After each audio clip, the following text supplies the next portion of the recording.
Good morning, Colonel Bly. It's Monday, November 29th. I'm Felicia. And I'm Catherine. And here are your morning announcements. December is the time of year where we come together as a school to collect fixings for holiday hampers in order to assist community families in need. All donations raised this holiday season will be split among 3 different community pathways. Yep, the first being the Shepherds of Good Hope, which provides services and support to vulnerable families in Ottawa. Second being the Gloucester Emergency Food Cupboard, which prepares holiday baskets for patrons accessing their food services. And lastly, we will be providing holiday hampers for our own CB families in need this year. As of now, current guidelines prevent us from collecting physical donations, but we will be collecting monetary donations through School Cash Online. This program will run from Monday, December 8th to Sunday, December 14th, with different donation choices available on School Cash Online. Let's show the community that while we cannot necessarily visit and celebrate in person, we can still share our holiday cheer and send hope for a healthy and happy 2022. Hey Catherine, aren't you curious about the Spirit Days chosen for Spirit Week? Yeah. Well, I heard that South School has a final verdict for us all. Let's go check out what the Spirit Days are.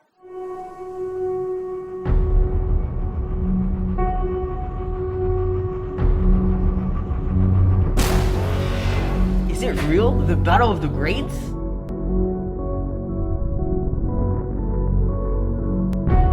Bro, I think it's the ultimate battle. We need to win!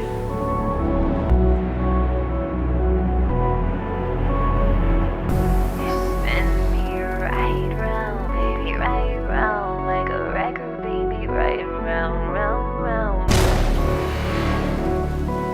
This is the most important week of our lives. Spin me right round, baby, right round. It's real, and it's about to happen. Spin me right round, baby, right round, like a record, baby, right round, round, round. You didn't think it would be that easy, did you? Spin me right round, baby, right round, like a record, baby, right round, round, round. You spin me right round, baby, right round, like a record, baby, right round, round, round.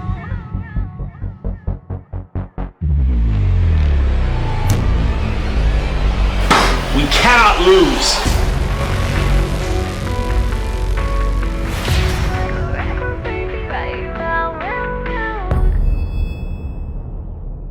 Wow, I'm hyped. To all the other grades, we won't lose. Are you interested in getting your writing published? If so, Codify News will be holding in-person meetings every Wednesday at lunch in room 124. Stop by or shoot an email at jdan1@ocdsb.ca for more details.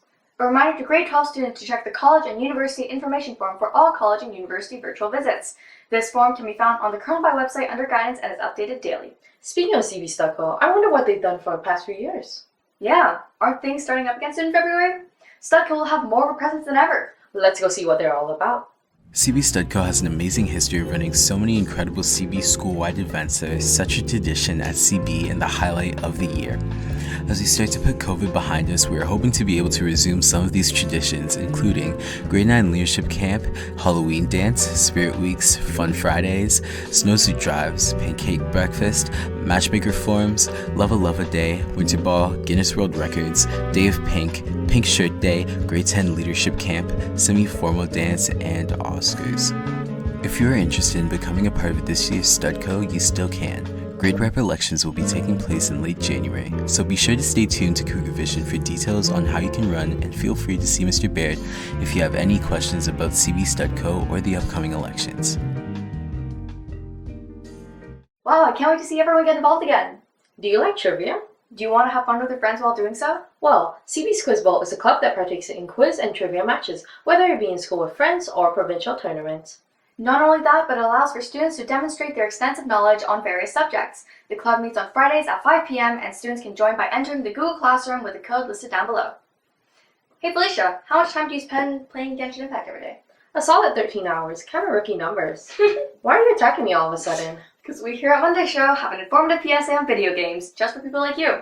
Let's go see what that's about. With the surge of video game popularity within the past decade, video games have become more than just pixels being controlled on a screen. Video games have made a significant impact on pop culture and media internationally, especially in recent years.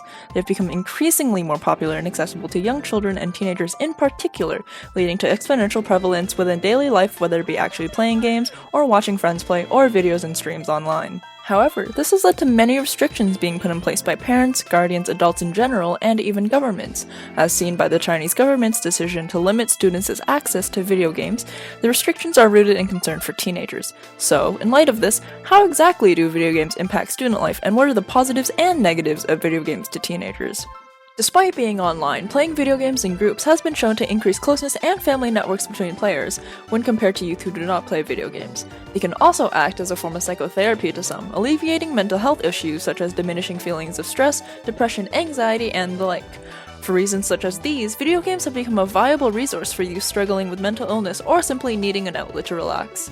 It's been shown that gaming can impart cognitive benefits to those playing regularly as well, such as attention control, cognitive flexibility, information processing, and hand-eye coordination. However, many games are also designed to prey on mental illnesses, developing addictions that can manifest into diminishing grades in school, reclusion, unhealthy habits, lack of sleep, and more.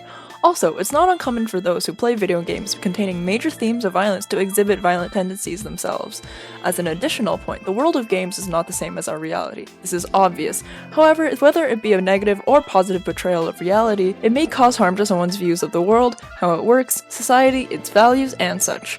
Especially to young developing children and teenagers, constant exposure to a distorted reality could be harmful. That's not it though. Gaming leads to injuries, whether it be overexerting one's arms and hands, sitting down for extended periods of time, or staring at a screen for too long. Examples of the most common of injuries are carpal tunnel syndrome, tennis elbow, back pain, eye strain, and the list goes on. Going back to another positive, video games are very easy to access and lots of games are free to play, being incredibly accessible and internationally available. Despite this, the issue is that accessibility allows anyone to communicate with its users. This can lead teenagers to unsafe and potentially dangerous conversations with strangers or toxic communities online, through unmonitored multiplayer and online networks. Within a pandemic, however, the accessibility of games allows for an easy, and sometimes the only, resource to feel better. So, the major takeaways are that video games can indeed be very helpful to teenagers when monitored and controlled to ensure safety mentally, socially, and physically. In fact, many psychologists and practicing professionals are learning how to integrate video games into assisting struggling teenagers, showing the potential that gaming has to help everyone. However, it must be taken into consideration that there are many downsides to gaming, and thus everyone must stay educated and take precautions when consuming related media, if they choose to do so given the consequences. Thank you for tuning in. Gaming is cool, but don't forget to control yourself. The Graphic Design and Photography Club will be doing a holiday e-card initiative where members will make e-cards to be sent out to recipients such as friends or teachers during the Christmas break. Interested CB staff and students can fill out the Google form on their Instagram listed below, and the form signups will start today. Yep, now let's go check out our Cougar of the Week. This week's Cougar of the Week is Ann Pham. She's a grade 12 student who enjoys listening to K-pop, painting and drawing, as well as hanging out with her sister. If you see her around, be sure to say hi. Well, that's all from us today, CB. Have a Mochi Monday!